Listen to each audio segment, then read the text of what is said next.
முதல் வினா, இந்தியாவிலேயே மின்சார கட்டணம் குறைவாக உள்ள மாநிலம் எது?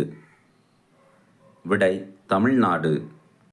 இரண்டாவது வினா, லோக்சபாவில் ஒரே நாடு ஒரே தேர்தல் திட்டத்தை கொண்டு வருவதற்கான சட்ட மசோதாவை தாக்கல் செய்த அமைச்சர் யார்?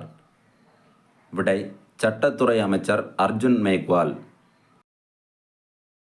மூன்றாவது வினா, நாடாளுமன்றத்தில் எந்த மசோதாவிற்கு முதலில் மின்னணு முறையில் வாக்கெடுப்பு நடைபெற்றது? விடை ஒரே நாடு ஒரே தேர்தல் மசோதாவிற்கு. நான்காவது வினா, 2024ஆம் ஆண்டிற்கான விஷ்ணுபுரம் இலக்கிய விருது பெற்ற எழுத்தாளர் யார்? விடை ரா. முருகன். ஐந்தாவது வினா, தேசிய இரட்டையர் தினம் மற்றும் சிறுபான்மையினர் உரிமைகள் தினமாக கொண்டாடப்படும் நாள் எது? விடை டிசம்பர் 18. ஆறாவது வினா, 2025ஆம் ஆண்டின் உலக தடகள போட்டி எங்கு நடைபெறுவதாக இந்திய தடகள சம்மேளனம் அறிவித்துள்ளது? விடை இந்தியாவில்.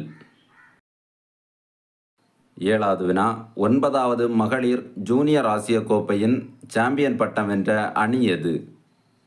விடை இந்திய அணி. எட்டாவது வினா, சர்வதேச புலம்பெயர்ந்தோர் தினமாக கொண்டாடப்படும் நாள் எது? விடை டிசம்பர் 18.